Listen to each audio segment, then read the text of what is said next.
عابدین کا زندگی بھر یہ حال تھا. اللہ اکبر. زین العابدین وہ تنہا شہزادے ہیں میرے مولا حسین کے جو پھر 95 ہجری تک باحیات رہے. امام حسین کی شہادت ہونے کے بعد 61 ہجری میں جو شہادت ہوئی اس کے بعد سے سن 95 ہجری تک آپ باحیات رہے، لیکن روتے روتے آنکھوں کا پانی سوکھ گیا تھا. لوگ کہتے ہیں امام زین العابدین کو ہم لوگ دیکھتے تھے، کبھی وہ روتے تھے تو دونوں آنکھوں سے خون نکل آتا تھا. لوگ پوچھتے کہ مولا زین العابدین سجاد آپ اتنا کیوں روتے ہیں؟ کہتے ہیں کیا تم میری ہنسی کی تمنا رکھتے ہو؟ جس کے سامنے اس کے بھائیوں کو، اس کے گھر والوں کو، اس کے باپ کو کاٹا گیا ہے، اس کے گھر والوں کو کاٹا گیا ہے. امام زین العابدین کا حال یہ تھا کہ امام زین العابدین شہر میں جا رہے تھے اور قصاب گوشت بیچنے والا دکان میں بیٹھا ہے، گوشت بیچ رہا ہے. جیسے ہی وہ قریب آنے لگے اس نے جلدی سے گوشت کے اوپر چادر ڈال دی، گوشت چھپا دیا. لوگ جو گوشت خریدنے والے کھڑے تھے انہوں نے پوچھا کہ اے بندے تو کیوں گوشت چھپا رہا ہے؟ کہا زین العابدین آ رہے ہیں، وہ ابھی یہاں کھڑے ہوں گے اور گوشت دیکھ کر کے رونا شروع کر دیتے ہیں، گوشت دیکھ کر کے رونا شروع کرتے. کہا ایسا کیوں کرتے ہیں؟ کہتے ہیں جب بھی وہ میری دکان کے پاس یہ کچا گوشت دیکھتے ہیں تو کہتے ہیں کہ میرے بھائیوں کا گوشت ایسے ہی کٹا گیا تھا اور ادھیڑا گیا تھا. زندگی بھر وہ گوشت کی دکان کے پاس کھڑے ہوتے تو ان کی آنکھیں بہہ جاتی. اور اس کے بعد ایک روایت یہ بھی ملتی ہے کہ قربانی کے دن تھے، مولا زین العابدین ایک جگہ سے گزر رہے ہیں، ایک قصائی بکرے کو لٹایا ہے اور جلدی سے اس پر چھری چلائی جا رہی تھی. امام زین العابدین دور سے کھڑے ہو گئے، کہا اے قصائی تو نے بکرے کو لٹایا، پانی پلایا کہ نہیں پلایا؟ وہ کھڑا ہوا، کہا اے امام زین العابدین ہم مسلمان ہیں، جانوروں کو کاٹتے ہیں تو پہلے پانی پلا کے کاٹتے ہیں. امام زین العابدین نے کربلا کی طرف منہ کیا، کہا مولا حسین مسلمان جانوروں کو پانی پلا کے کاٹتے ہیں، جانوروں کو پانی پلا کے کاٹتے ہیں، مگر اہل بیت کے کسی شہزادے کو ایک گھونٹ بھی پانی نہیں پلایا گیا اور انہیں ویسی ہی پیاسا شہید کیا گیا ہے، پیاسا کاٹا گیا ہے. امام زین العابدین کی پوری زندگی ایک ایک چیز کو دیکھتے تو رونے لگ جاتے تھے کہ کربلا میں یہ چیز نہیں تھی، یہ چیز نہیں تھی. ایک وقت ایسا بھی آیا، کوفہ کا گورنر ابن زیاد، یہ اب اس کے برے دن شروع ہو چکے تھے. میں پھر دوسری تقریر میں عرض کروں گا، زہر کی اذان انشاءاللہ تقریر کے بعد ہوگی. آج سارا مجمع یہاں پر ہے اور انشاءاللہ بغیر نماز پڑھے ہم تو یہاں سے جائیں گے نہیں. اور اذان لوگوں کو جمع کرنے کے لیے ہوتی ہے، جو آلریڈی جمع ہے پھر انہیں کیا جمع کیا جائے. اذان تو ہم دیں گے انشاءاللہ، صبر کریں. یہ وقت شہادت کا ہے، یہ وقت کربلا کی یاد کا ہے. مولا حسین کے یہ شہزادے امام زین العابدین رضی اللہ تعالیٰ، زندگی بھر آپ کے حالات یہ تھے کہ کبھی کچا گوشت دیکھیں تو رو پڑے، کسی جانور کو ذبح ہوتے دیکھیں تو رو پڑے. ایک بار امیر کوفہ ابن زیاد، اب امیر مختار نام کا ایک شخص جو بدلہ لینے کے لیے بعد میں اٹھ کھڑا ہوا. بعد میں کوفہ میں ایک ایسا شخص ظاہر ہوا جس کا نام مختار ثقفی تھا. اس نے اعلان کیا کہ میں قاتلان حسین کا بدلہ لوں گا، اور اس نے اٹھ کر کے کچھ اہل بیت سے محبت کرنے والوں کو اپنے قافلے میں جمع کیا اور یہ قافلہ بڑھتا گیا یہاں تک کہ خون حسین کا بدلہ لینے کے لیے یزید کی موت کے بعد اس نے ہر ایک کو تلاشنا شروع کیا. شمر کو ڈھونڈا، اس کو قتل کیا، اور اس کے بعد عمرو بن سعد کو ڈھونڈا، اسے قتل کیا. عبید اللہ بن زیاد جو کوفہ کا حاکم تھا، جو جڑ تھا اس فساد کا، اسے ڈھونڈا. اور اس کے بعد 22,000 کا جو لشکر تھا اس میں سے کسی ایک کو بھی اس نے زندہ نہیں چھوڑا، ایک کو بھی نہیں. جتنے وہاں شریک تھے سب کو قتل کیا، سب کو قتل کیا. اور 22,000 کو قتل کرنے کے بعد مختار ثقفی نے یہ اعلان کیا ابھی میں نے حسین کی ایک انگلی کا بھی بدلہ نہیں لیا، میں حسین ابن علی کی ایک انگلی کا بھی بدلہ نہیں لیا. یزید خائب و خاسر ہو کر مر گیا. اور یزید کی سب سے بڑی ذلت تو یہ ہے، یزید کے بعد اس کا بیٹا معاویہ تخت پر بیٹھا. پہلے دن خلیفہ بنا کر اسے بٹھایا گیا، اس کے بعد 6 مہینے تک وہ گھر سے باہر ہی نہیں آیا. 6 مہینے کے بعد سیدھے لاش باہر آئی بیٹے کی. وہ 6 مہینے کبھی تخت پر نہیں بیٹھا یزید کے. لوگ کہتے تھے کہ معاویہ آپ یزید کے جانشین ہیں. وہ نیک شہزادہ تھا، دیکھیں اللہ کی مصلحت کیسی. صحابی کے پیٹ میں یزید پیدا ہوا, یزید کے پیٹ میں معاویہ, پھر اچھا شہزادہ پیدا ہوا, نیک تھا. اس نے کہا, لوگ جب کہتے تخت پر بیٹھ جائیے, تو اس نے اس تخت کی طرف دیکھ کر کے تھوک دیا اور کہا اس تخت پر بیٹھوں جس پر شہزادہ رسول کا خون لگا ہوا ہے, اس تخت پر بیٹھوں جو تخت حسین ابن علی کے گھر والوں سے رنگا ہوا ہے. کبھی اس تخت پر نہیں بیٹھا. اس کی یزید کی سب سے بڑی ذلت تو اسی پہ ہے کہ اس کا خود کا بیٹا اس کے تخت پر تھوک دیا, نہیں بیٹھ سکا. لیکن حسین کا چرچا آج بھی ہے, حسین کے شہزادے گلی کوچوں میں ہر جگہ ہے. سادات کی خوشبو تم محسوس کرو گے آج بھی. حسین ابن علی کے یہ صاحبزادے زین العابدین جہاں پر رہ رہے تھے خیمے میں, تو ایک مرتبہ ایسا ہوا کہ ابن زیاد جان بچاتا ہوا بھاگتا ہوا نکل آیا, کیونکہ مختار ثقفی اس کے پیچھے لگ گیا تھا, اپنے سواریوں کو دوڑا دیا تھا اس کے پیچھے کہ عبید اللہ بن زیاد جہاں بھی ملے اسے پکڑ کر کے لاؤ, اسے پکڑ کر کے لاؤ. تو سب اس کے پیچھے لگ گئے. مختار ثقفی کے ڈر سے عبید اللہ بن زیاد جان بچاتا ہوا بھاگتا ہوا ایک خیمے میں آیا. وہ خیمہ کسی اور کا نہیں, امام زین العابدین کا تھا. وہاں پر پہنچ گیا. آپ قرآن پاک کی تلاوت میں مصروف تھے. مختار ثقفی کے ڈر سے آنے والا یہ عبید اللہ بن زیاد ہانپ رہا تھا, کانپ رہا تھا. امام زین العابدین نے سر اٹھا کر کے دیکھا, کیا بات ہے؟ کہا پیاس کی شدت ہے, اگر تمہارے پاس پانی ہو تو پلاؤ. امام زین العابدین نے فوراً کھٹوری بھری اور پانی دیا. اس نے پانی پیا اور پھر کہا اور پانی ملے گا. انہوں نے اور ایک کھٹوری بھری اور پھر پانی پلایا. اس نے پیا, 3 کھٹوریاں پانی پیا. عبید اللہ بن زیاد یہ سوچنے لگا شاید امام زین العابدین نے مجھے پہچانا نہیں ہوگا. اس نے کہا آپ مجھے نہیں پہچانے ہوں گے شاید. آپ نے چہرہ اٹھایا تو آنکھوں میں خون تھا, آنکھوں میں خون تھا. کہا اے ظالم, تجھے نہیں پہچانوں گا؟ تیری وجہ سے میرا پورا گھرانہ لٹ گیا, میرا پورا خاندان تو نے تباہ کیا, بھوکا اور پیاسا کربلا میں تڑپایا, تجھے نہیں پہچانوں گا؟ تو عبید اللہ بن زیاد بدبخت نہیں ہے؟ تو اس نے کہا جب آپ نے پہچانا تو پانی پلا رہے ہو. امام زین العابدین نے کہا جو تو نے ہمارے ساتھ سلوک کیا وہ تیری فطرت تھی, اور ہم نے جو سلوک کیا ہے یہ اہل بیت کی فطرت ہے, یہ اہل بیت کی شان ہے. ظالموں کے ساتھ بھی پانی پلانے کا سلوک. اسی لیے میرے عزیزو, آج اگر ہمیں کچھ آس ہے, امید ہے, تو رسول کے انہی شہزادوں سے کہ ہماری برائیاں 1000 ہوں گی, لیکن مجھے امید ہے کہ ان حسین ابن علی کے شہزادوں سے اگر قیامت کے دن ایک بار ہم کہہ دیں گے پانی, تو امید ہے کہ یہ اپنے نانا کے حوض کوثر سے ہمیں پانی ضرور پلائیں گے. تذکرہ کرو حسین کا, تذکرہ کرو اہل بیت کا اور علی کے شہزادوں کا. یقیناً حوض کوثر پر انہی کا قبضہ ہے. میرے آقا صلی اللہ تعالیٰ علیہ وسلم اپنے ہاتھ سے جسے چاہیں گے پانی پلائیں گے. ان کے گھر والوں کو ستا کر کے تم پانی قیامت کے دن کس منہ ہوگے, پیاس بجھاؤ گے. امام زین العابدین نے اس وقت بھی پانی پلایا. میرے عزیزوں, اس کے بعد ایسا نہیں کہ اسلام ختم ہو گیا, امیہ کی خلافت چلتی رہی. یزید کے بعد اس کا بیٹا معاویہ, معاویہ کے انتقال کے بعد پھر مروان حاکم بنا, مروان کی حکومت چلی. پھر اس کے بیٹے آئے تقریباً 90 ہجری تک, اور اس کے بعد 105 ہجری تک اسی امیہ خاندان نے خلافت کی باغڈور سنبھالی. اس کے بعد عباسی خلافت کا دور شروع ہوا. جو بنو عباس کہلائے وہ اہل بیت سے محبت کرنے والے تھے. اتنے زمانے تک بھی اہل بیت کے ساتھ برا سلوک ہوتا رہا. امیہ کے پورے جتنے خلفاء آئے انہوں نے اہل بیت کے ساتھ کوئی اچھا سلوک نہیں کیا. امام باقر کے ساتھ, امام جعفر صادق کے ساتھ, امام موسیٰ کاظم کو 12 سال تک قید میں رکھا گیا تھا, ان کو زہر پلایا گیا تھا, کوڑے مارے گئے تھے. یہ اماموں کے ساتھ برا سلوک تقریباً 100 سال تک چلتا رہا. اور ایسا نہیں, رسول کا گھرانہ آج بھی لٹانے پر قربان ہے.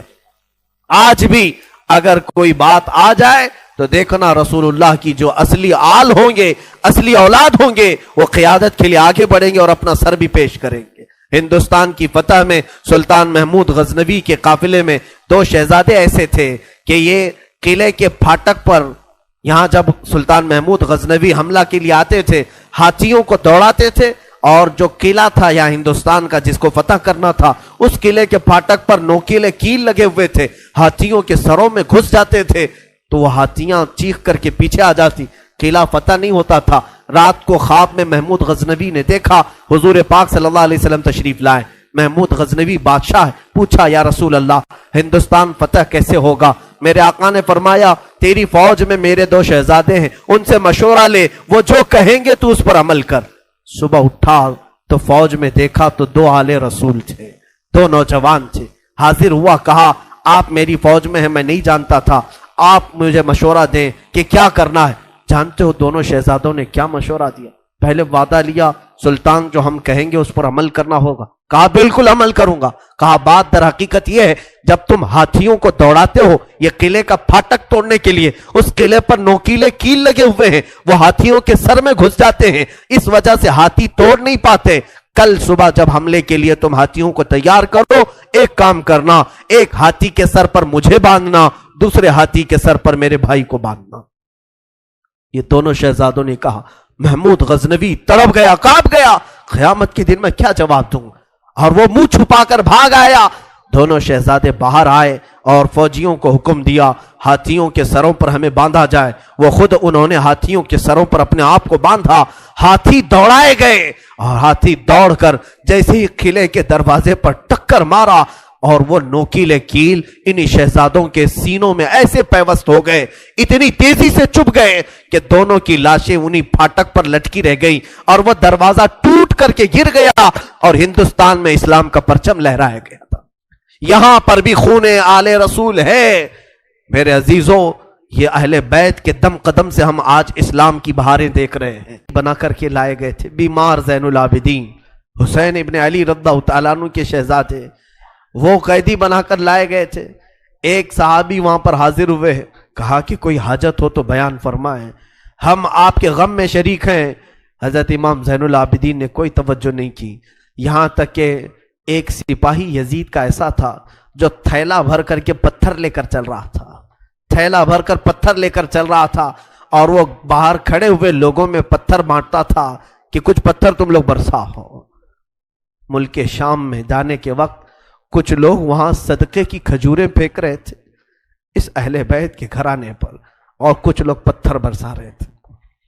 یزید کے یہ مخالف لوگ ہیں، باغی لوگ ہیں، ان کے دلوں میں یزید کی محبت تھی، بنو امیہ کے وفادار لوگ تھے۔